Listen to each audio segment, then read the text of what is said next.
आचार्य श्री किशोर विनिश्चय सागर जी महाराज की।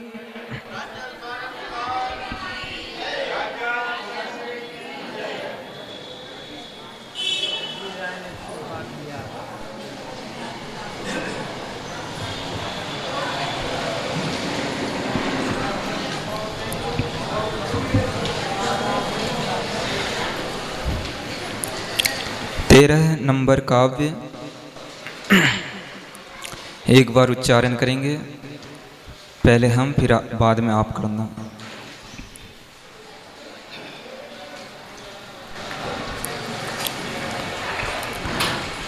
वक्त्रं कते सुरे नरोरग नेत्रे हारी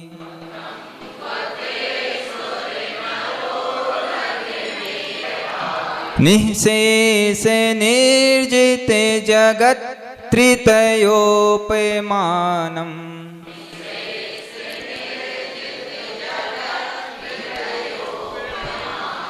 बिम्बं कलङ्कमलिनं कौनिसाकरस्य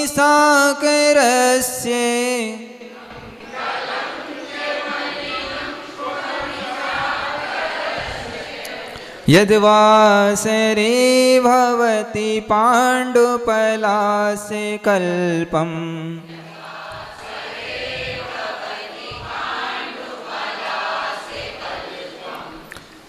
बोलिए सभी को एक साथ।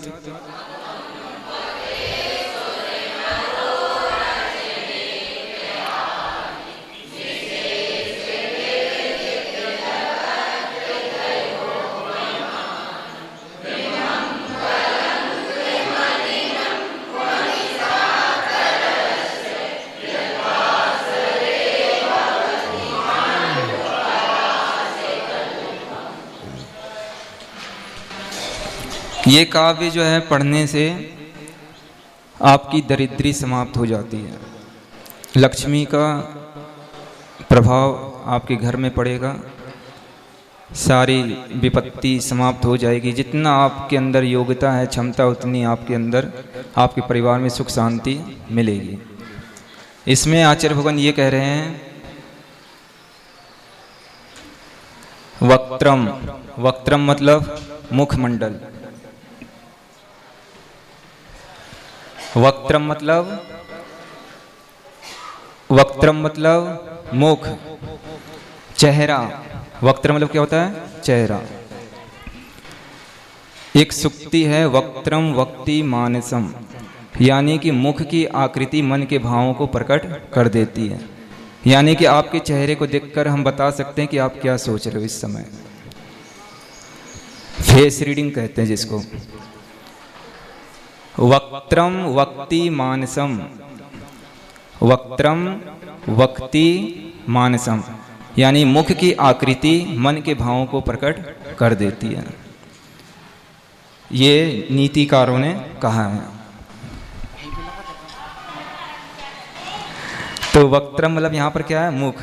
कौ मतलब कहाँ, कौ मतलब कहाँ, ते मतलब आपका, सुर मतलब देव, नर मतलब मनुष्य, उरग मतलब सर्प। यहाँ पर सर्प से मतलब है धर्मेंद्र, पृथ्वी को धारण करने वाले। ऐसा लौकिकता में कहते हैं कि जो सर्प जो है धारण कर रहा। सर्प का मतलब यहाँ पर धर्मेंद्र, यानी कि जो अधोलोक में रहते हैं भवनवासी देव, वो। नेत्रहारी, नेत्रों को, आँखों को, हारी मतलब हरण करने वाले हैं। निशेष यानी कि कुछ भी शेष नहीं रहा, सब अशेष हो गया है संपूर्ण रूप से। निर्जित यानी कि जीत लिया है। जगत त्रितय यानी तीन जगत के। उपमानम उपमाओं को, तीन जगत की उपमाओं को जीत लिया है जिन्होंने। बिंबम बिंब, कलंक मलिनम कलंक से रहित, कालिमा से रहित। कहाँ? निशाकरस्य चंद्रमा का। निशाकर मतलब क्या होता है? चंद्रमा। और छठी विभक्ति एक वचन है तो चंद्रमा का। ये विभक्ति जानते हो तुम लोग? कर्ता ने कर्म को करण से संप्रदान के लिए अपादान से पृथक अधिक संबंध काके की अधिकरण में पे पर संबोधन हे अरे अरि, ये जो कहलाता है विभक्ति। तो ये जो है शब्द बनते हैं, तो इसमें एक वचन, बहुवचन और द्विवचन 3 वचन होते हैं। आप लोगों ने हिंदी में व्याकरण में पढ़ा होगा, तो एक बार बच्चों से फिर से रिवीटिंग करवा लेना।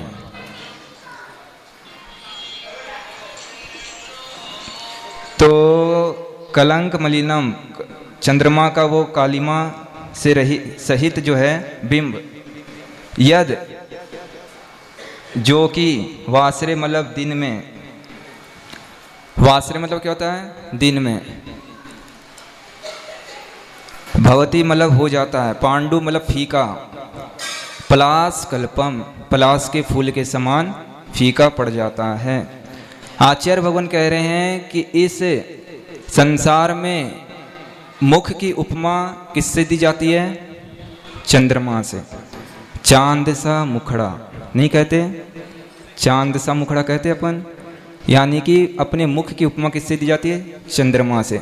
जिसका जितना अच्छा चेहरा होगा तो उसका उपमा अपन कहते हैं कि चंद्रमा से लग रहे हो, कहते हैं चांद से लगते हो। तो ये जो है चंद्रमा से उपमा दी जा रही है मुख की। तो आचार्य भगवान कह रहे हैं कि वो तो चंद्रमा में कालिमा है, दाग है, कलंक से सहित है वो तो, लेकिन आपका मुखमंडल उस दाग से रहित है। आचार्य भगवान कह रहे हैं कि उपमाएं तो कितने ही दे दो तुम, सूरज की, चंद्रमा की, 3 लोक की जितनी उपमाएं हैं सब लगा दो, सब एक तरफ है, और जिनेन भगवान की महिमा एक तरफ है, उनको उपमा से तोला नहीं जा सकता। तो और जिन मनुष्य, देव और धर्मेंद्रों के नेत्रों को हरण करने वाले हैं, आपके मुखमंडल को देखकर 1000 नेत्र भी बना ले तो भी मन नहीं भरता। तो वो चंद्रमा से सहित, कालिमा से सहित जो चंद्रमा है, उसका मुखमंडल पलाश के फूल के समान दिन में क्या हो जाता है? निस्तेज। यानी कि अभी भी चंद्रमा है लेकिन उसका प्रभाव नहीं है। देखा चंद्रमा दिन में किसी ने? नहीं देखा, अभी देखना आकाश में चंद्रमा तो रहता है, दिखेगा आपको, लेकिन वो चंद्रमा का प्रभाव फीका सा हो जाएगा, हल्का सफ़ेद सा या फिर पीला सा। तो उसी प्रकार कह रहे हैं कि चंद्रमा तो मतलब कि रात में ही प्रभाव डाल पाता है, दिन में वो फीका पड़ जाता है। लेकिन जिनेंद्र भगवान की छवि, उनकी मुद्रा, उनका दृष्टि, उनकी वीतराग छवि ऐसी है, चाहे रात हो चाहे दिन हो, वहाँ रात दिन का भेद ही नहीं है। सूर्य, चंद्रमा, 3 लोक के सारी वस्तुएं एक तरफ, उनके मुखमंडल के सामने कोई भी मुकाबला नहीं कर सकता। ऐसे उनकी महिमा है, उस बात को इसमें बताया गया। अब जो है 14 नंबर काव्य में आदि व्याधि जो होती है, कष्ट परेशानी, उसका निरसन करने के लिए ये काव्य है। तो 14 नंबर काव्य सभी कोई देखेंगे। संपूर्ण संपूर्ण मंडल शशांक शशांक, संपूर्ण मंडल शशांक, कला कला कलाप, संपूर्ण संपूर्ण मंडल शशांक, कला कलाप, संपूर्ण मंडल शशांक कला कलाप,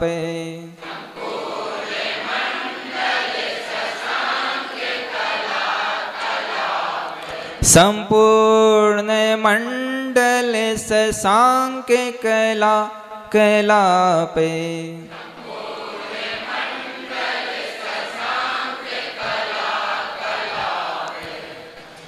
शुभ्रा शुभ्रा शुभ्रा शुभ्रा, गुणास गुणास गुणास, त्रिभुवनम त्रिभुवनम त्रिभुवनम, तव तव लंघयन्ति लंघयन्ति लंघयन्ति। शुभ्रा शुभ्रा गुणास तव, कहाँ लिखा? त्रिभुवनम त्रिभुवनम तव गुणास क्या है? अच्छा, लंघयन्ति। शुभ्रा गुणास त्रिभुवनम तव लंघयन्ति। शुभ्रा गुणास त्रिभुवनम तव लंघयन्ति। शुभ्रा गुणास त्रिभुवनम तव लंघयन्ति।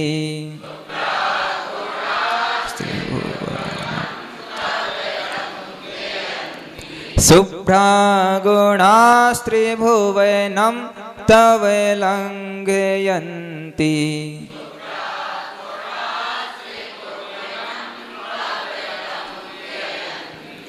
शुभ्रा गुणास त्रिभुवनम तव लंघयन्ति।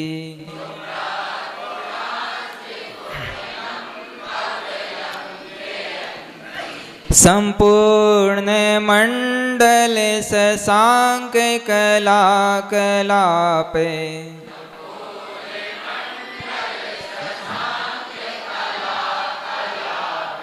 शुभ्रा गुणास त्रिभुवनम तव लंघयन्ति।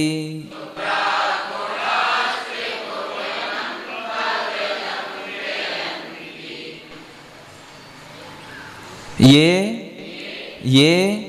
संश्रितास संश्रितास ये संश्रितास ये संश्रितास ये संश्रितास।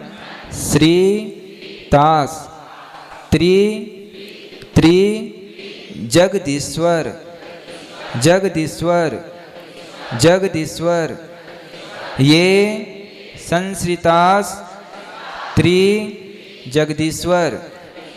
नाथ नाथ मेकम नाथ मेकम ये संश्रितास त्रि जगदीश्वर नाथ मेकम ये संश्रितास त्रि जगदीश्वर नाथ मेकम ये संश्रितास त्रि जगदीश्वर नाथ मेकम।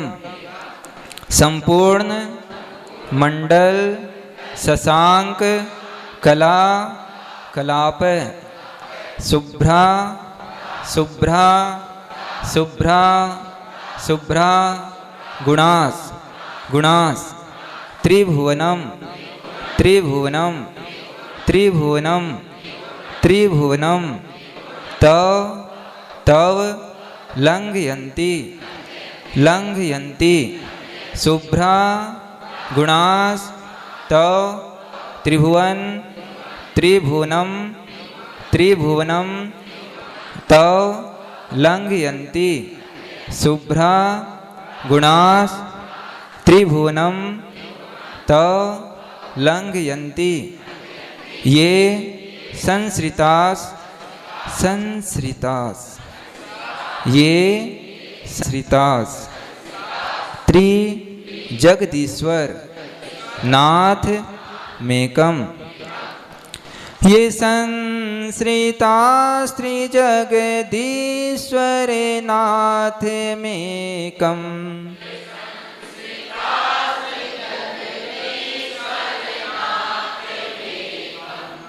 कस्तान कस्तान कस्तान कस्तान कस्तान कस्तान निवारयति निवारयति निवारयति निवारयति। कस्तान कस्तान जोर से बोलो ना। निवारयति निवारयति। संचरतो संचरतो संचरतो संचरतो संचरतो संचरतो यथेष्टम यथेष्टम यथेष्टम यथेष्टम यथेष्टम यथेष्टम यथेष्टम यथेष्टम कष्टान कष्टान निवार्यति निवार्यति संचरतो संचरतो यथेष्टम यथेष्टम कष्टान निवार्यति संचरतो यथेष्टम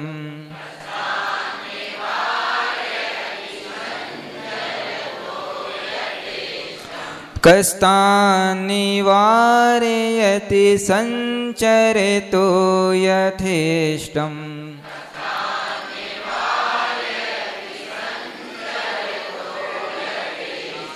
कष्टान निवारयति संचरतो यथेष्टम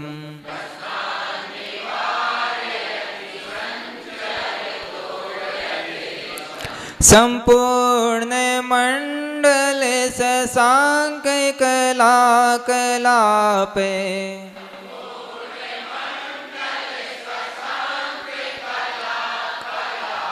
शुभ्रा गुणास्त्रिभुवनं तव लंघयन्ति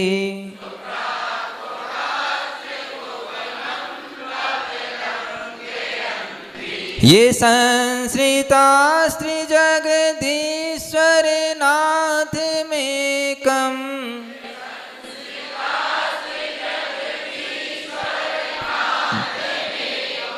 कष्टान निवारयति संचरतो यथेष्टम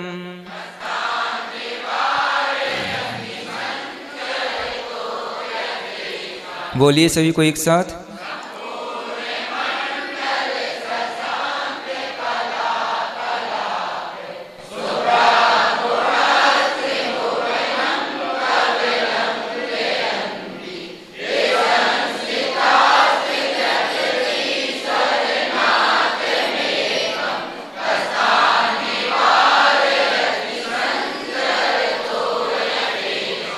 एक बार फिर से बोलिए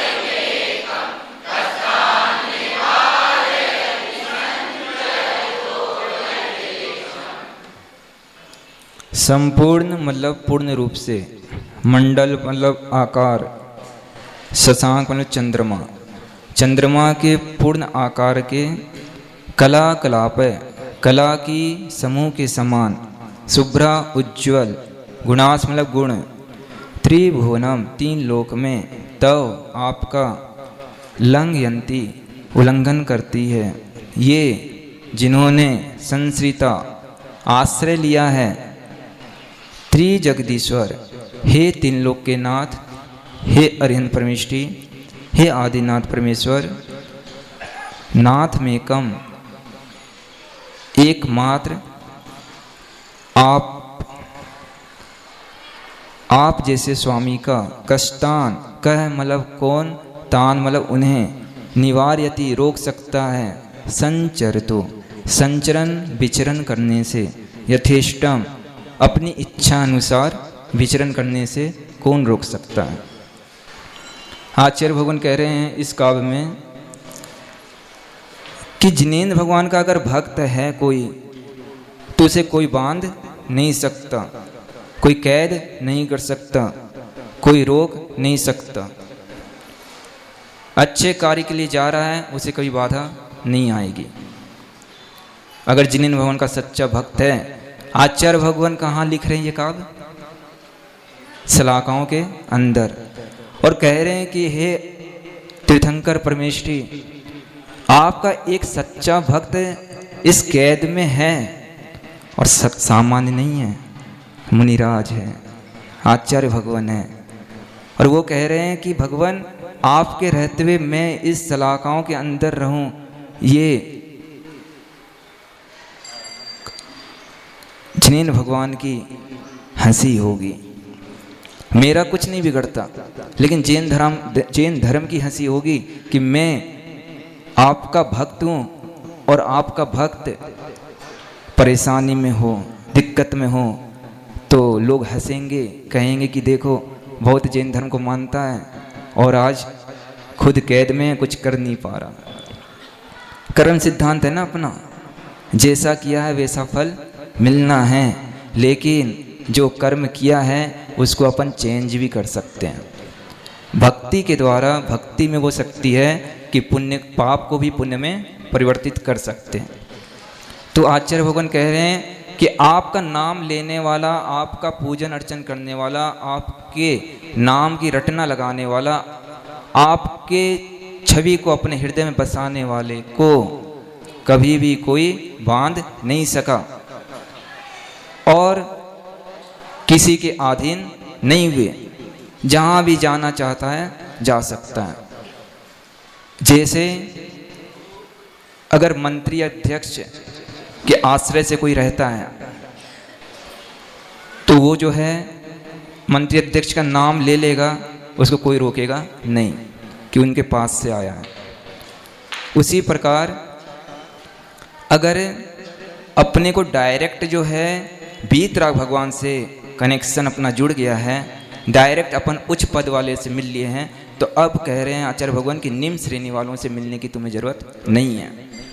जब सच्चे देव मिल गए हैं तो कुदेवों को क्यों पूज रहे हो, कुदेवों के पास क्यों जा रहे हो, वहाँ जाने की क्या ज़रूरत है। जब डायरेक्ट आपका मालिक से संपर्क हो गया है तो नौकर से मिलने की ज़रूरत नहीं है। जब आप जानते हो डायरेक्ट अध्यक्ष से आपका संपर्क है, डायरेक्ट राजा से संपर्क है, तो नौकर चाकर से मिलने की, उनसे कहने की आपको ज़रूरत नहीं है। वो आपको नहीं रोक सकता, वो जानता है ये राजा का आदमी है, आपको द्वारपाल नहीं रोकेगा। उसी बात को कह रहे हैं कि अगर जिनेंद्र भगवान के आप सच्चे भक्त हैं तो आपको और कोई देव में ताकत नहीं है कि आपका कुछ बिगाड़ सके। लेकिन ये श्रद्धान, ये आस्था, ये विश्वास अंदर होना चाहिए आपके, भयभीत नहीं होना। परीक्षा होगी, जितने भी अच्छे कार्य करोगे, जितने भी अच्छे कार्य कोई भी किया है आज तक, उसमें परीक्षा हुई है। पहले परीक्षा होगी आपकी कि कितने आप मजबूत हो, कितने श्रद्धानवान हो। और जरा सा भी अगर भयभीत हो गए, जरा सा भी आपने डामाडोल स्थिति कर ली, तो आप जो है वहाँ से च्युत हो जाओगे, पहुँच जाओगे खुदों में, मिथ्यात्व में पहुँच जाओगे, उनको मानने लग जाओगे। और श्रद्धान अगर पक्का रखा कि नहीं, 3 लोग उलट का पुलट हो जाए तो भी मेरा कुछ भी कोई नहीं बिगाड़ सकता, क्योंकि मैं जैन धर्म के अनुयायी हूँ और जिनेंद्र भगवान का भक्त हूँ। मृत्यु हो जाए, हो जाने दो, एक दिन तो सबको मरना है, डरते क्यों हो? किस चीज़ से डर है लोगों को? मरण से, मर नहीं जाए। अरे मर जाओगे तो आत्मा थोड़ी मरेगी, ये शरीर चेंज हो जाएगा, दूसरा शरीर मिल जाएगा, चिंता नहीं करना, इससे भी अच्छा शरीर मिलेगा। लेकिन बस दिन रात मेरे स्वामी मैं भावना ये भाऊं, देहांत के समय में तुमको न भूल जाऊं। दिन भर रात भर भगवान, जब तक इसे तन में प्राण है, जिनेंद्र भगवान का नाम स्मरण रहे, इसके अलावा कुछ याद नहीं रहे। कोई भी शरण नहीं है इस संसार में, एक जिनेंद्र भगवान ही शरण है। और अगर मृत्यु निकल भी जाती है तो हमारा अच्छा ही होगा, इसमें बुरा होने वाला नहीं है। और ऐसी श्रद्धान के साथ अब अगर कोई भी कार्य करोगे, आपको कभी भी दिक्कत, असफलता नहीं होगी। इसी बात को इस काव्य में बता रहे हैं कि जैसे, और गुणों से पूर्ण, कौन है गुणों से पूर्ण? इस संसार में जितनी भी उपमाएं हैं, जितने भी गुण हैं, सब में कुछ ना कुछ कमी है। लेकिन जिनेंद्र भगवान ऐसे हैं जिनके गुणों में कोई कमी नहीं है, गुणों के समूह हैं। ऐसे जिनेंद्र भगवान उज्जवल गुणों से सहित, उनकी मैं भक्ति करता हूँ। इसके बाद 15 नंबर काव्य है सम्मान सौभाग्य संवर्धक, यानी कि आपका अभिनय नहीं हो पाएगा। यानी कि आप जिनेन्द्र भगवान का विनय करोगे, आपके सारे लोग विनय करेंगे, और जिनेन्द्र भगवान का अभिनय करोगे, आप सम्मान नहीं करोगे तो आपका भी कोई सम्मान नहीं करेगा। यहाँ पर जिनेन्द्र भगवान से मतलब है पंच परमेष्ठी। पंच परमेष्ठी से मतलब है देव, शास्त्र, गुरु, तीनों का सम्मान बराबर करना पड़ेगा। भगवान को तो मानते हो, महाराज को नहीं मानते। महाराज को तो मानते हैं, शास्त्र को नहीं मानते। शास्त्र को तो मानते हैं, भगवान और महाराज को नहीं मानते। अगर एक को भी आप नहीं मानते हो तो आप सम्यक दृष्टि नहीं हो। तीनों बराबर है, तीनों एक ही तराजू पर तोले जाते हैं। देव, शास्त्र, गुरु, तीनों को एक साथ स्थापन करते हैं अपन। अब जिनेन्द्र भगवान है तो मुनिराज को जो है पूछ ही नहीं रहे, सम्मान ही नहीं कर रहे। नहीं, देव, शास्त्र, गुरु तीनों बराबर है और तीनों का सम्मान। और एक दोहा तो जानते ही हो कि भगवान को अगर मिलाया तो किसने मिलाया? गुरु ने। तो अगर गुरु और भगवान दोनों सामने आ जाए तो गुरु को पहले नमस्कार करना पड़ेगा। कि अगर भगवान को हमने जाना है, देव, शास्त्र, गुरु में भगवान से अगर हमारा परिचय हुआ है कि उनकी भीतरक छवि है, तो ये बताने वाला दिगंबर साधु है, निर्ग्रंथ साधु है। तो अपने को दिगंबर साधु का विनय करना है, क्योंकि वो चलते फिरते तीर्थ है। भगवान तो मौन बैठे हैं, वो तो मंदिर में बैठे हैं, वो आपसे नहीं कहेंगे कि तुम गलत कर रहे हो। लेकिन गुरु का दायित्व तो है कि वो आपको समझाएंगे कि ये कार्य गलत कर रहे हो, तुम ऐसा नहीं करो। और आप जो है उनसे गुस्सा हो जाते हो, क्रोध हो जाते हो, उनसे बोलना बंद कर देते हो कि हम महाराज के पास जाना ही नहीं। क्यों? वो अच्छी बात बता रहे हैं ना। भगवान के पास चले जाएंगे, मंदिर में बैठे रहेंगे, बैठे रहो। आपकी गलती को कौन बता पाएगा? भगवान नहीं बताने वाले। वो तो कहेंगे जैसे हम बैठे वैसे तुम बैठ जाओ बस। लेकिन वो भी नहीं कर सकते आप, क्योंकि राग द्वेष से सही तो कहोगे कि मेरे को राग नहीं है, मेरे को द्वेष नहीं है, लेकिन अभी जरा सा भी घर से मंदिर से बाहर निकलोगे, तुरंत देख लेना, आपके तुरंत देखना आपके अंदर का चिंतन, आपके बोलने का तरीका, आप किसी से कर रहे हो तो किस उद्देश्य से कर रहे हो, आपको समझ में आ जाएगा कि इससे राग है तो हम ऐसा व्यवहार कर रहे हैं, इससे द्वेष है तो उसको देखना भी पसंद नहीं कर रहे हैं। लेकिन ये गुरु जो है ये आपको समझाएंगे, इसलिए गुरु से नहीं डरना चाहिए। हर चीज़ खुल के बोलो कि मेरे को ये परेशानी है, हम ये चाहते हैं और ये चीज़ नहीं हो पा रहा। अपनी परेशानी बताओ, गुरु से नहीं बताओगे तो किससे बताओगे? और समाधान आपके हित में ही होगा। विश्वास रखना चाहिए। अगर गुरु ने कह दिया नहीं करना ये कार्य तो नहीं करो ना, कोई बात नहीं। आज नुकसान हो रहा है, क्या पता आगे भविष्य अच्छा हो आपका, इसलिए मना कर रहे हैं। इसलिए विश्वास जितना अच्छा रखोगे उतना आपका ही कल्याण है। गुरु को कुछ नहीं मिलने वाला, ना आपका कुछ लेकर जाएंगे अपन साथ में, जो है सब यहीं छोड़ कर जाएंगे। देख लेना आप, पक्का गारंटी के साथ। पिच्छी कमंडल लाए थे और पिच्छी कमंडल ही ले जाएंगे, आपका एक दाना भी यहाँ का नहीं ले जाएंगे। चेक कर लेना, विश्वास नहीं हो तो।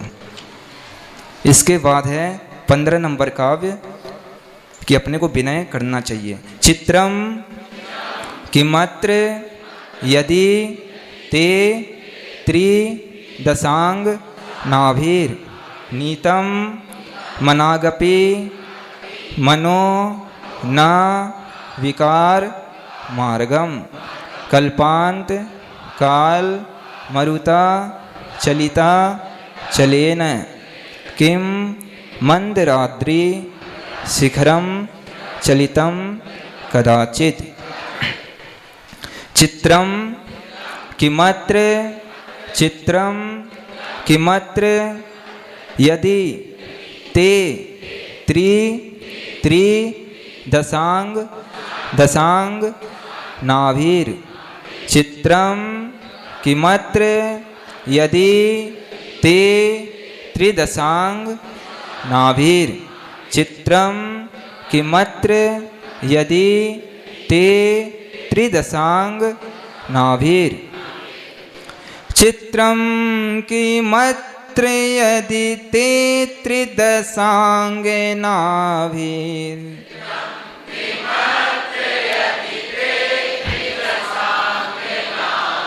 चित्रम किमत्र यदि ते त्रिदशांग नाभिर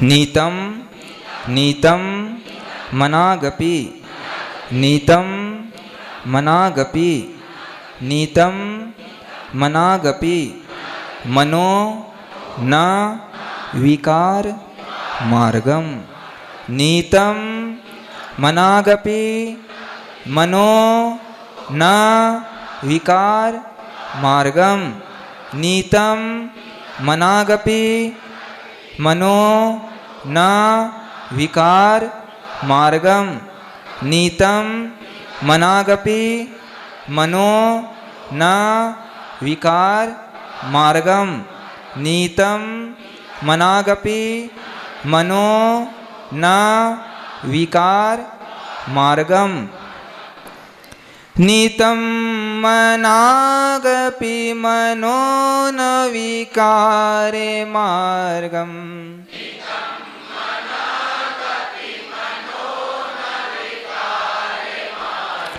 चित्रं किमत्र यदि ते त्रिदशाङ्गनाभिर्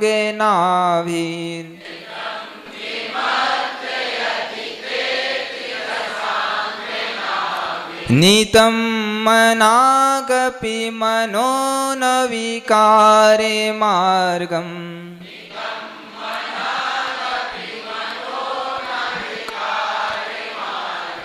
चित्रं किमत्र यदि ते त्रिदशाङ्गनाभिर्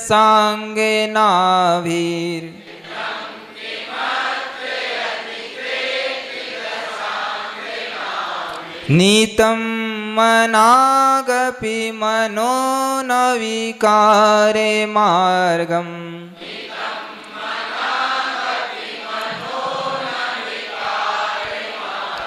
कल्पांत कल्पांत काल कल्पांत काल कल्पांत काल कल्पांत काल मरुता मरुता मरुता मरुता चलिता चलिता चलेन चलिता चलेन चलिता चलेन कल्पांत काल मरुता चलिता चलेन कल्पांत काल मरुता चलिता चलेन कल्पान्ते काले मरुता चलिता चलेन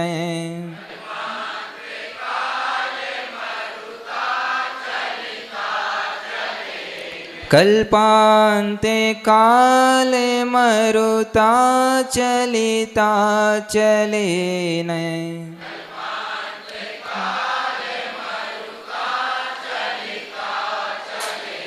कल्पान्ते काले मरुता चलिता चलेन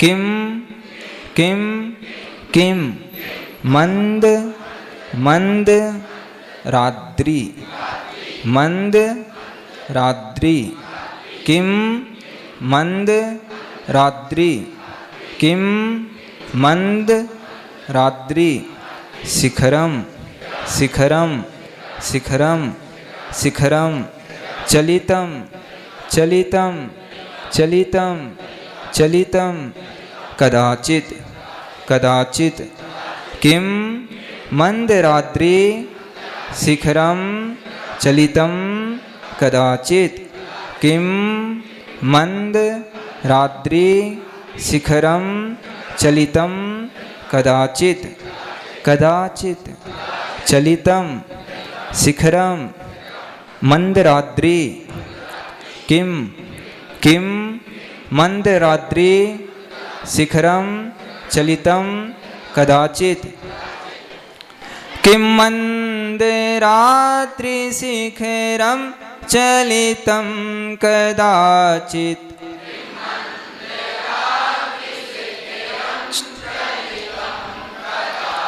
किम मंदरात्रि शिखरम चलितम कदाचित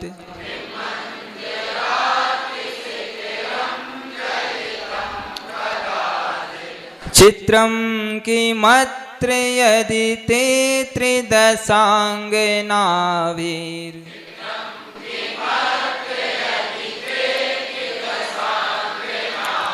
नीतं मनागपि मनो न विकारे मार्गम्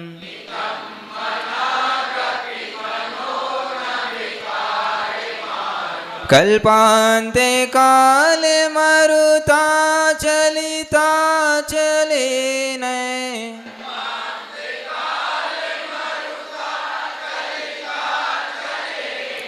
किं मन्दिराद्रिशिखरं चलितं कदाचित्।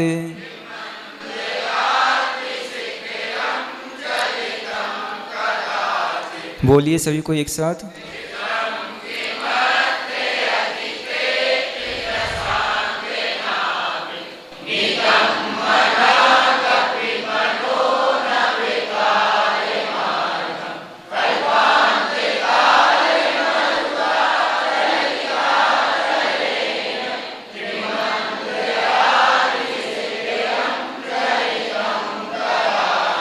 फिर से बोलिए।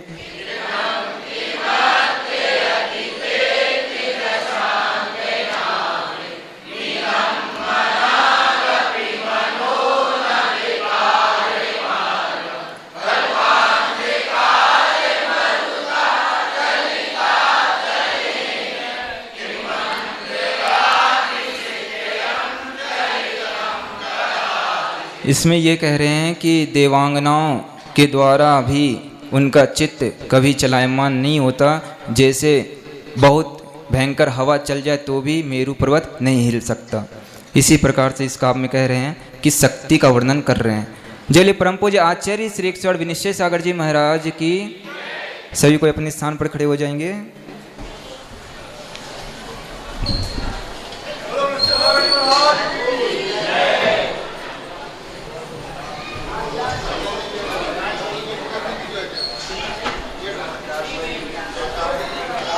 ओम नमः सिद्धेभ्यः।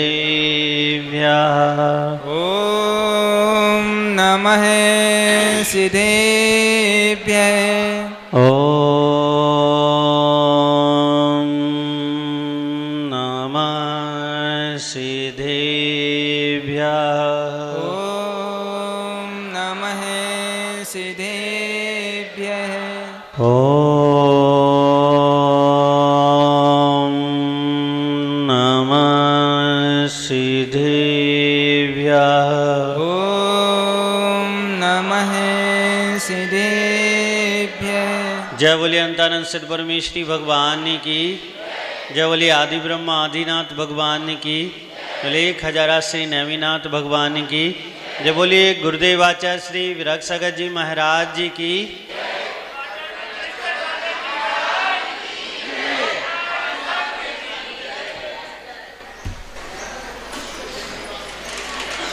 भव्य आत्माओं, भक्ति भक्त के द्वारा जो व्यक्त की जाती है वह भक्ति है।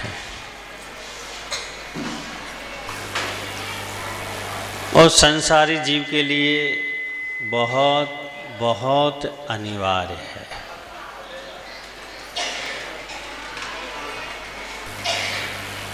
कुछ कार्य ऐसे होते हैं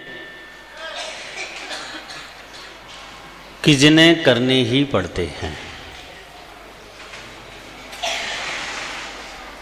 या हम नहीं करें तो उनके अच्छे फल नहीं आते।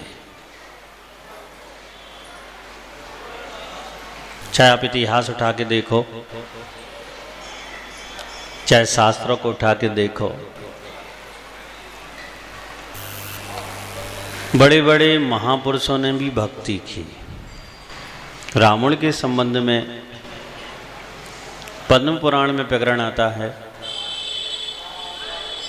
उपवास पूर्वक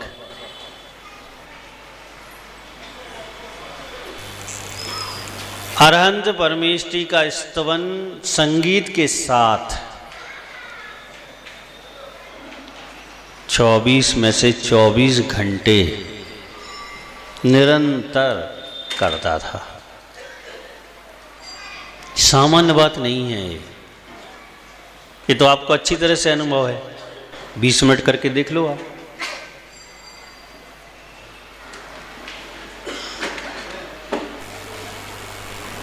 इतना सब कब संभव हो पाता है? जब सच्ची लगन परमात्मा से जुड़ी हुई हो। और ये सारा का सारा सम्यक दर्शन से जुड़ा हुआ प्रकरण है कि अगर सम्यक दृष्टि जीव है तो वह निश्चिंत रूप से भक्ति करता है।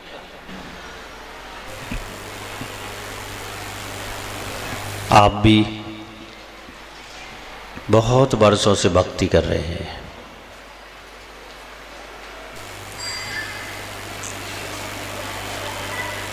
ये मत समझना कि आपको कुछ नहीं मिला। आप देख नहीं पा रहे हैं। अब जिसकी आंखें बंद हों वो क्या देख पाएगा?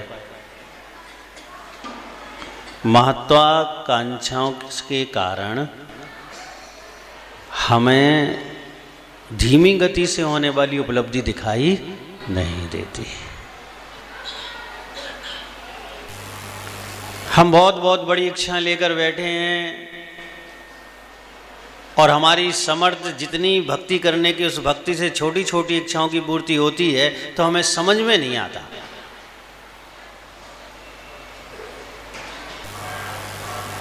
भक्ति का अर्थ होता है हमारे द्वारा यानी भक्त के द्वारा श्रद्धा का व्यक्तीकरण, कि हमारी आस्था संपूर्ण रूप से है।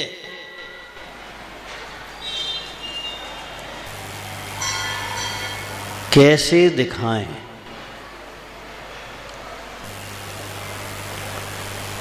धनंजय ने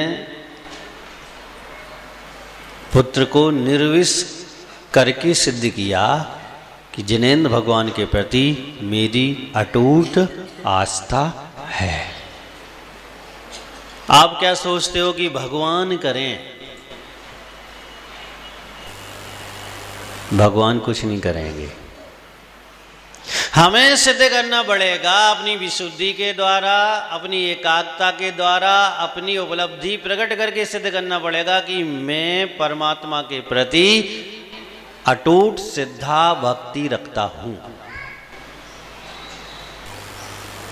परीक्षा तो भक्त की होती है, लेकिन पंचम काल के भक्त परीक्षा किसकी करते हैं? भगवान की करते हैं। देखो भगवान इतने दिन से आ रहे और ऐसा नहीं भाव तो फिर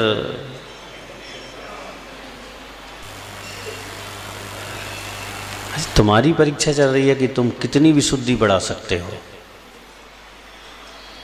और जितनी अधिक से अधिक विशुद्धि बढ़ाओगे उतनी ज्यादा से ज्यादा पवित्रता प्रकट होगी, उपलब्धियां होगी। भक्ति को दो भागों में आचार्यों ने बांटा, एक व्यवहार भक्ति और निश्चय भक्ति। व्यवहार जानते हो? पर्याय और पर्याय से संबंधित कार्य जिसमें होते हैं वो कहलाता है व्यवहार। निश्चय द्रव और द्रव से संबंधित कार्य जिसमें होते हैं वो क्या है? निश्चय। यानी एक पर्याय को विषय बनाता है और एक द्रव को विषय बनाता है। पर्याय जानते हो? अभी कौन सी पर्याय? मनुष्य पर्याय में आओ। द्रव बिना पर्याय के कहीं नहीं रह सकता। बिना गुणों के द्रव हो ही नहीं सकता। सिद्ध भी पर्यायवान हैं,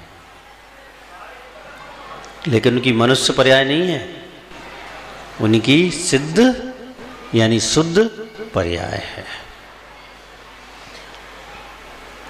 और जब पर्याय पर दृष्टि आती है, पर्याय को समझते हैं, पर्याय की स्थितियों को समझते हैं, तो यहां पर व्यवहार भक्ति प्रधान हो जाती है।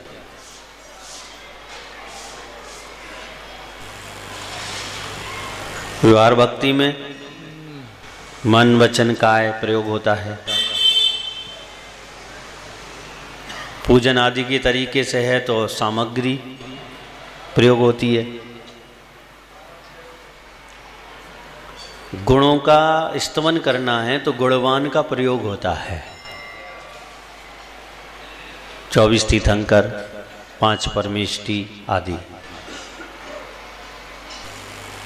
और निरंतर जीव जब व्यवहार भक्ति में लगा रहता है तो श्रद्धा दृढ़ता को प्राप्त होती है, ज्ञान की वृद्धि होती है और वो चारित्र में उतरता है और निश्चय भक्ति में फिर उसका प्रवेश होता है।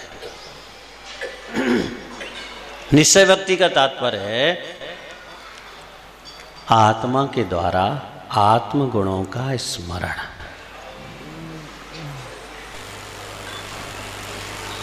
सौ गुणों का स्मरण, 100 गुणों की स्तुति, ये मुंह से नहीं होती, मन वचन काय से नहीं होती है, ये आत्मा से ही होती है। और जब वह निश्चय भक्ति में पहुंचता है तो उस समय उसको जो उपलब्धि होती है वो अपूर्व होती है और बहुत विशाल होती है। लेकिन व्यवहार भक्ति के प्रकरण भी विशाल है। सर्व का हार बन गया। कौन सी भक्ति थी? व्यवहार भक्ति थी। अग्नि नीर हो गई। कौन सी भक्ति थी? व्यवहार भक्ति थी। अंजन को आकाशगामी विद्या सिद्ध हो गई, व्यवहार भक्ति थी। ये व्यवहार भक्ति के प्रमाण है कि व्यवहार भक्ति में भी इतनी शक्ति होती है कि वह पाप को बलात् यानी जबरदस्ती बदलकर पुण्य में बदल देता है। और ग्रस्त यही कर सकता है। और ग्रस्त को यह करना चाहिए, क्योंकि उसके पास कर्म निजरा की शक्ति तो नहीं है।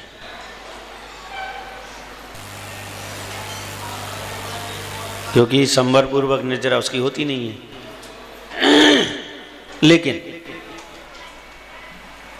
वह पाप को पुण्य में बदलने की ताकत रखता है। और वो चाहे तो पाप को पुण्य में भक्ति के द्वारा, एकाग्र मन से की गई भक्ति के द्वारा पाप को पुण्य में बदल सकता है। लेकिन इसके लिए बहुत शक्ति चाहिए, आत्मा से शक्ति चाहिए। और जब आत्मा से शक्ति एकाग्रित होती है, जब श्रद्धा संपूर्ण रूप से कार्य करती है, गुणों का स्तवन अच्छे से होता है, तो अपने आप ही व्यवहार भक्ति अपना रंग प्रस्तुत करती है। कौन से नंबर का काव्य पढ़ा? 14, 15।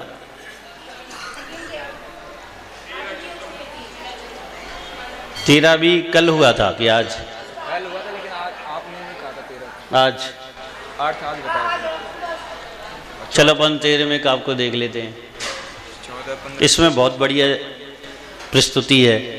इसके काव्य की जो फल है बहुत व्यवस्थित है। मिथ्या का खंडन है इसमें। मिथ्या जानते हो? जो नहीं है उसकी उपस्थिति करना, उस पर सिद्धांत करना क्या है? मिथ्यात है।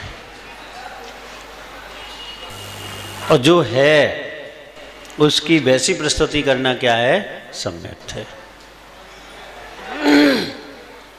और आज तो चमत्कार को नमस्कार होता है।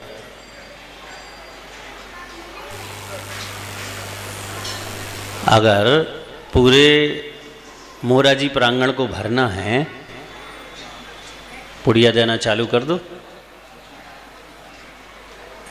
काय की पुड़िया? गलत मत सोच लेना, तंत्र मंत्र की। दुखी सब हैं, सब ये चाहते हैं धूल मिट्टी की तरह सुख मिल जाए। जब बाजार में मीठा मुफ्त नहीं मिलता तो आत्मा में सुख की अनुभूति मुक्त कैसे हो सकती है? मेहनत परिश्रम कुछ ना कुछ तो लगेगा, और उसे भी खरीदना पड़ता है। सुख को भी खरीदना पड़ता है, यानी मंद कसायों के द्वारा या शुभ परिणामों के द्वारा सुख को खरीदना पड़ता है। मिथ्यात्व का बहुत जोर था, बहुत जोर था। लोग इतने रूढ़िवादिता में, इतनी भ्रांति में जी रहे थे कि कोई थोड़ा सा भी चमत्कारिक कार्य कर दे, लोग उसे भगवान मानने लगते थे। और अपने अपने हिसाब ने सबने अपने अपने मत स्थापित कर लिए। सब लोग अपनी अपनी बात, मेरा धर्म सही है, मेरा धर्म सही है, मेरा धर्म सही है, सब लोग कहने लग गए, करने लग गए, लोगों को अनुयायी बनाने लग गए। सबसे बड़ा मिथ्यात्व होता है कि हम किसी को चमत्कार के द्वारा अनुयायी बनाएं। सबसे बड़ा मिथ्यात्व है। जो जिस धर्म के सच्चाई से प्रभावित होकर धर्म स्वीकार करता है वो सम्यक्त होता है, और चमत्कार को देख के आप धर्म को स्वीकार कर रहे हैं तो मिथ्यात्व है।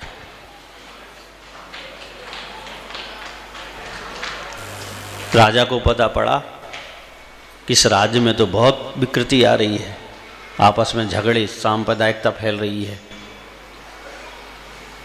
एक मुखिया कह रहा है कि मेरा धर्म सही है, दूसरा कह रहा है कि मेरा धर्म सही है, तीसरा कह रहा है कि मेरा धर्म सही है। और उसी बीच अचानक किसी एक व्यक्ति ने तंत्र मंत्र यंत्र से किसी व्यंतर को सिद्ध कर लिया। व्यंतर तो व्यंतर है, अपनी सीमा में तुम जो कराओगे वो कर देगा। वो तो भगवान बन गया। कोई दुखी है, परेशान है, तो भगवान के दर्शन करने व्यंतर को आदेश देता, वो बहरूपिया जैसा बन के वो सामने आ जाता कि ये भगवान है, ये भगवान है, ये भगवान है। राजा ने क्या किया, इस सबको समाप्त करने के लिए एक संगोष्ठी का आयोजन किया। उस शहर सबको बुलाया, सारे दर्शनों के वहां पर लोग पहुंचे। जो मंत्री था उस राज्य का वो सम्यक दृष्टि था। वह मिथ्यात्व को किसी भी कीमत पर स्वीकार नहीं करता था, उसकी प्रभावना को भी स्वीकार नहीं करता था।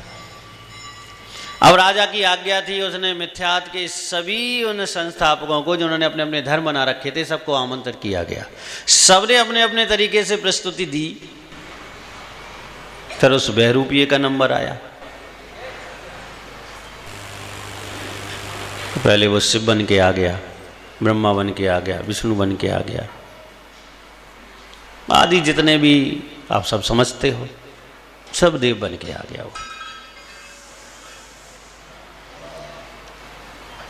अंत में वो जिनेंद्र भगवान बन के आ गया व्यंतर।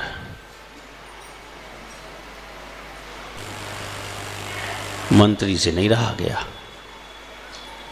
उसने कहा कि ये तो जिनेंद्र भगवान का घोर अपमान है।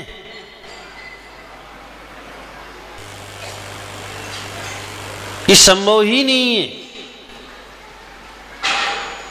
खड़ा हो गया, उसने कहा ये गलत है, ऐसा हो ही नहीं सकता। अब वहां जो साक्षात दिखाई दे रहा है सब लोग तो उसी पर विश्वास कर रहे हैं। राजा भी, मंत्री को चुप कर दिया गया। मंत्री ने इस काव्य को, 13वें नंबर के काव्य को पढ़ना प्रारंभ कर दिया और उच्चारण करके, शुद्ध उच्चारण के साथ मन वचन काय को एकाग्र करके मन की संपूर्ण विशुद्धि के साथ अपने राज सिंहासन पर आसन लगा के बैठ गया और वह इस काव्य का पाठ करने लगा। पाठ करता गया, विशुद्धि बढ़ती गई, बढ़ती गई, बढ़ती गई और चक्रेश्वरी देवी सामने आ गई और उसने क्या किया, उस बहरूपिये की छाती पर पैर रख के कहा, बोल अब तू कौन है। उसने स्वीकार कर लिया कि मैं एक बेंतर हूं, मुझे इस व्यक्ति ने सिद्ध कर रखा है और जो ये जैसे इशारे करता है मैं वैसे भगवान बनकर सामने आ जाता हूं। सारी सभा में ये सिद्ध हो गया कि कोई चमत्कार नहीं है, ये भ्रांतियां मात्र बेंतरों के माध्यम से फैलाई जाती हैं। कितना मिथ्यात आपके पास है जो बेंतरों के माध्यम से फैलाया गया है, आपके घर में है, आपके हृदय में है, बहुत मिथ्यात है। और आप ये सोच रहे हो कि ये सही है, वो दुर्गति का कारण है। वहां राजा ने और संपूर्ण लोगों ने, हजारों लोग उपस्थित थे, सबने जैनत्व को समझा और जैनत्व को स्वीकार किया। कहने का तात्पर्य ये है कि मिथ्यात का खंडन अगर आपको करना है तो इस काव्य को हमेशा स्मरण रखें, क्योंकि मिथ्यात को निकालना बहुत कठिन काम है। भय है ना, भय, जब जिसके हृदय में भय बैठा है वो मिथ्यात को समाप्त नहीं कर सकता। दो प्रकार के भयभीत व्यक्ति होते हैं, एक निर्भीक व्यक्ति भी भयभीत होता है और एक भयवान रहकर भी भयभीत होता है। निर्भीक व्यक्ति वो कहलाता है जो सम्यक दृष्टि है और संसार शरीर भोगों से डरता है वो। और भयभीत वो कहलाता है जो मिथ्या दृष्टि है और 5 इंद्रियों के विषयों के अभाव का उसे भय रहता है कि ये मिलेगा कि नहीं मिलेगा, ये मुझसे मिल गया है तो छूट ना जाए।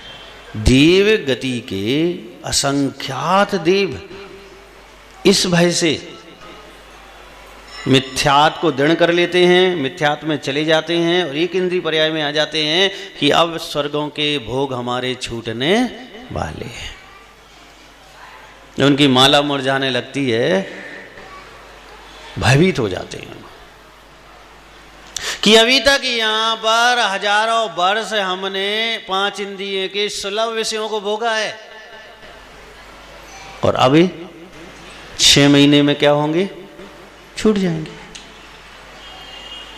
और इतना संकलेश करते हैं उन भोगों के प्रति, इतनी आसक्ति व्यक्त करते हैं, इतनी करते हैं कि त्रंच आयु में निकृष्ट पर्याय एक इंद्रिय हो जाते हैं। भावे आत्माओं, सबसे बड़ा शत्रु मिथ्यात है, अज्ञान शत्रु नहीं है। चारित्र नहीं होना भी शत्रुता नहीं है, मिथ्यात सबसे बड़ा शत्रु है। क्योंकि मिथ्यात के आने पर ज्ञान भी सम्यक होता है और चारित्र भी सम्यक की ओर बढ़ने लगता है। और सम्यक क्या है? विश्वास। लेकिन किस पर? जो जैसा है उस पर वैसा विश्वास, बस। पड़ोसी आपका कैसा है उस पर वैसा विश्वास, ये सम्यक्त है।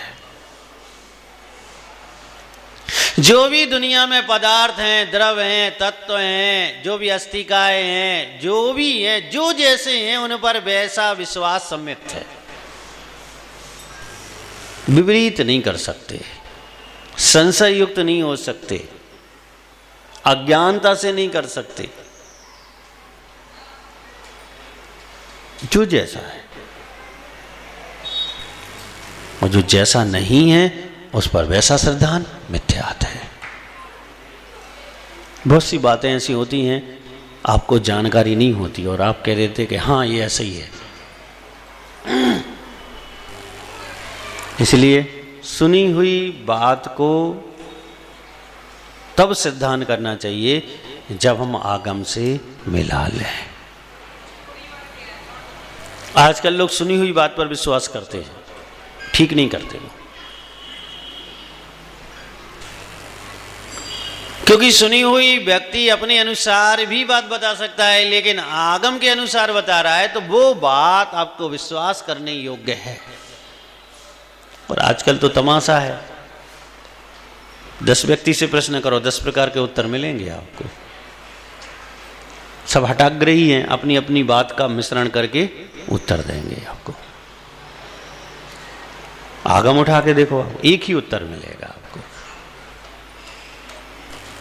लेकिन अब आगम पढ़ने की फुर्सत नहीं है व्यक्ति को। अब मैंने कह दिया रावण की भक्ति ऐसी थी, आपने मान लिया। अब पद्म पुराण में खोजो आप, कौन से प्रकरण में, कौन से सर्ग में, अब कौन इतना करे। महाराज ने कह दिया और हमने मान लिया। नहीं, सम्यक दर्शन के क्षेत्र में इस पंचम काल में किसी पर विश्वास मत करो। मैं कह रहा हूं आपसे, किसी पर विश्वास मत करो, मुझ पर भी मत करो। सम्यक दर्शन के क्षेत्र में तत्व और पदार्थों के व्याख्यान में किसी पर विश्वास मत करो आप, क्योंकि मेरी चूक आपको मिथ्याती बना सकती है। मेरी हठाग्रहता भी आपको मिथ्याती बना सकती है। और अगर आप आगम को समझेंगे, समझने की कोशिश करेंगे, अब 10 जगह से 10 समाधान मिलेंगे, लेकिन आपकी आस्था सही बनी रहेगी, क्योंकि आपको पता है आगम प्रमाण है कि आगम में इस विषय का क्या समाधान है। इसलिए इस पंचम काल में सिर्फ आपने शरीर को छोड़ने से पहले मिथ्यात छोड़ दिया, नियम से सिद्धालय मिलेगा आपको। क्योंकि ये ऐसा आधार कार्ड है, ऐसा आधार कार्ड है जो सीधा इस संसार को बूंद बराबर बचाता है। आधार कार्ड तो सबने बनवा लिए होंगे, गारंटी कार्ड भी होगा। पहले तो सिर्फ आइडेंटिटी कार्ड बनते थे, अब तो बहुत सी चीज़ें बनने लगी। क्रेडिट कार्ड, ये कार्ड, वो कार्ड, एटीएम कार्ड, कितनी चीज़ें बनने लगी। लेकिन आगम उठा के सबसे पहले उन्होंने आधार कार्ड का कहा कि मोक्ष मार्ग का आधार यानी सम्यक तो होना चाहिए। और अगर वह सम्यक मोक्ष मार्ग का आधार नहीं है, कुछ भी नहीं है। वो कुएं पे आपने देखा होगा किसानों के यहाँ अरहर चलती है, एक घड़ा खाली होता है, दूसरा बढ़ जाता है, साल भर चलती रहे, क्रम तो यही रहेगा। ऐसे आपका होगा। बिना आधार कार्ड के, बिना सम्यक दर्शन के आप व्रत, उपवास, नियम, संयम आदि कुछ भी करेंगे तो एक तरफ से तो कर्म छूटते जाएंगे और दूसरी तरफ से कर्म बनते चले जाएंगे। और इस सम्यक दर्शन की अगर आपने उपलब्धि कर ली, फिर ऐसा नहीं होगा, छूटेंगे अकेले, बंधेंगे नहीं। और एक काव्य यही संकेत दे रहा है कि सबसे अनिवार्य तत्व ये है कि हमारी आत्मा से मिथ्यात्व बाह्य गमन हो। और आजकल तो उल्टा हो रहा है, सम्यक को आप मिथ्यात कह रहे हैं और मिथ्यात को सम्यक कह रहे हैं। मिथ्यात की क्रिया को सम्यक की क्रिया कह रहे हैं और सम्यक की क्रिया को मिथ्यात की क्रिया कह रहे हैं। शास्त्र में लिखा है सो कह रहे हैं वो ठीक नहीं है, और किसी व्यक्ति ने कहा है तो वो कह रहे हैं कि ठीक है। उल्टा हो गया सीधा सिस्टम। इसलिए बहुत सावधान रहना चाहिए। सबसे कीमती निधि है सम्यक। तो इस मनुष्य पर्याय में अगर वो हम प्राप्त नहीं कर पाए तो आगे पर्यायों में तो बहुत बहुत मुश्किल है।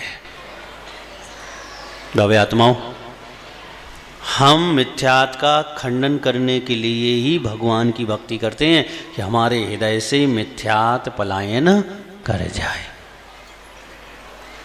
चाहे आप पाव भर द्रव्य से भगवान की पूजन करें, चाहे आप भरत चक्रवर्ती जैसे महान कुंटलों द्रव्य चढ़ाकर पूजन करें,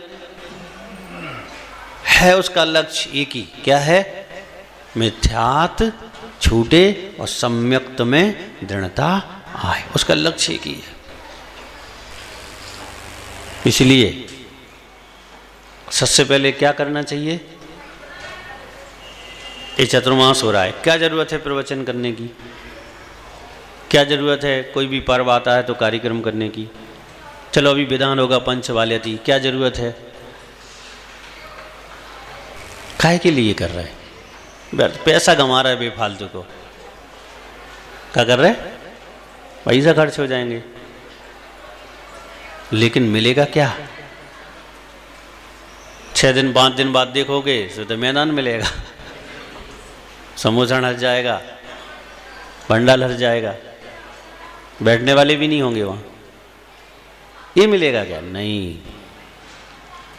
यहां कीमती ये है कि परिवर्तन होगा, सम्यक्त आएगा। यानी मिथ्यात से हम चाहें तो सम्यक्त में प्रवेश कर सकते हैं उसके माध्यम से। लोग क्यों तैरते हैं? कि कहीं अगर फंस गए तो नदी आदि में तो तैर के पार, इसलिए तो तैरते हैं कि डूबने के लिए तैरते हैं। भोजन क्यों करते हो? 2-4 घंटा अच्छे से शांति से कट जाए, इसलिए तो करते हो। और हम धार्मिक क्रिया इसलिए करते हैं कि हमारी आत्मा ये स्वीकार कर ले कि सम्यक ही प्रधान है, सम्यक के अलावा और कुछ भी हमें स्वीकार करने योग्य नहीं है। इसलिए एक व्यक्ति पूछ रहे थे, महाराज इतने सारे विधान हैं, पंचवाल्यती विधान क्यों कर रहे हो? अब लोग हैं, लोगों का काम क्या है? पूछना। क्या बात है? आचार्य भी कहते जितने मुंडा हैं उतने ही विचार हैं। मुंडा जाना, पैर वाला मुंडा नहीं, सिर वाला। जितने दिमाग हैं, आचार्य ने लिखा मतर मतर मुंडे, ऐसा शब्द दिया उन्होंने कि जितने जितने दिमाग हैं उतने ही विचार हैं, उतने ही प्रश्न हैं। फिर अपन समझ लेते हैं कि अपन पंचवाल्यती विधान क्यों कर रहे हैं। अपन को तो भैया लोकांतिक देव होना है। क्या होना है? हाँ, इसके पहले समझौता नहीं। एक भाव अवतारी। अब देखो, स्वधर्म इंद्र होने में तो लेन लगी हुई है। हमसे बड़े बड़े पहले चले गए, कहीं भी हैं, उन्हें जाके अब कहाँ जाने हैं? स्वधर्म इंद्र होना है।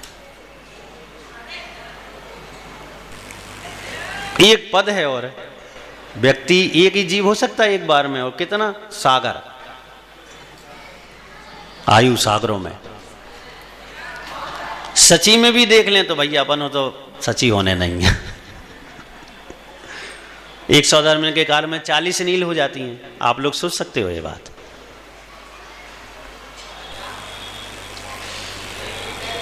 अब हमें सबसे सरल उपाय है लोकांतिक देवों के साथ सम्मिलित होने का,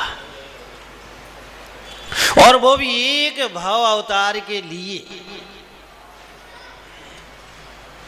पंचवाल्यती।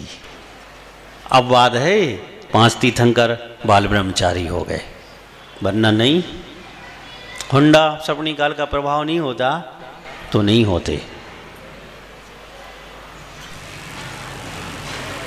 अब उनकी कृपा से हम लोग भी बाल ब्रह्मचारी हो गए, उनका अनुसरण है। आप किसका कर रहे हैं हमें पता नहीं है, कर पाओगे कि नहीं कर पाओगे लास्ट तक। वो बालियों की आराधना से अंतर वासनाएं विराम लेती हैं। परेशान करता कौन है? विकार। और उन विकारों की शांति के लिए बालयती तीर्थंकरों की जो भक्ति करता है, उनके व्रत उपवास करता है, वह व्यक्ति बहुत बहुत हद तक विकारों को समाप्त कर लेता है, कर सकता है। इसलिए ये विधान ऐसी मत समझना। सागर में शायद अभी हुआ नहीं है, मंत्री जी कह रहे थे, शायद कह रहा हूं मैं, 5 समुद्रण लगेंगे पंचवालयती भगवान के।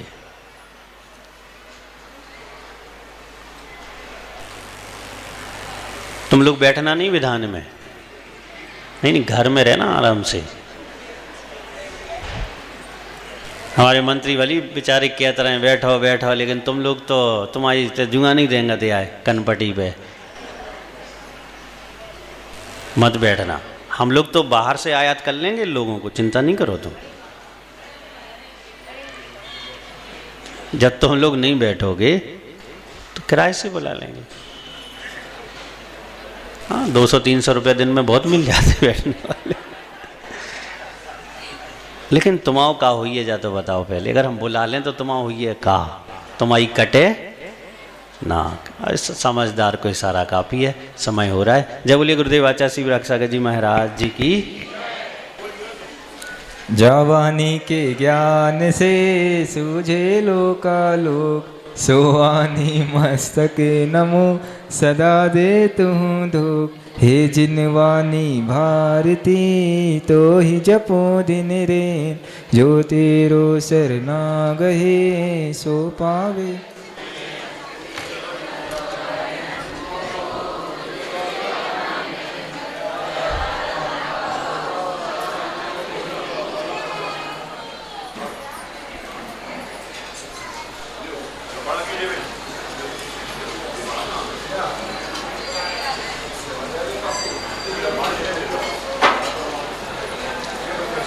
अर्घ ले लेंगे। सुविभावों का निर्मल जल ले, विनय भाव का है चंदन। गुरु वंदन ही अक्षत है, ये भक्ति सुमन का अभिनंदन। मन वचन से आत्म समर्पण, मोह क्षोभ का समन करूं। परम पूज्य आचार्य शिरोमणि, विराग सिंधु जी को नमन करूं। ओम रूम से परम पूज्य गणाचार्य श्री अक्षर विराग सागर गुरुवे, सम्मेद शिखर शाश्वत सिद्ध क्षेत्र में साक्षात विराजमान, तिनके चरणारविंद को मेरा मन से वचन से काय से बारंबार नमस्कार हो। जलादि अर्घम निरपामिति। गुरुवर तुमको है नमन, हाथ जोड़े धर शीस। तुम सम हम भी बन सके, दो ऐसा आशीष। यही भावना भार है, लेकर के यह अर्घ। रत्न त्रय निधि दो हमें, श्रीपद मिले अनर्घ। ओम नमः श्री परम पूज्य वाक्य श्री शरणाचार्य श्री अक्षर निश्चय सागर गुरुवे, साक्षात विराजमान तिनके चरणारविंद को मेरा मन से वचन से काय से बारंबार नमस्कार हो। जलादि अर्घम निरपामिति। आशीष हाथ गुरु का जब से मिला है, संतोष का कमल जीवन में खिला है। निर्दा में ही मिल रही मुझको सुवस्तु, मैं बारे बारे करता गुरु को नमोस्तु। मैं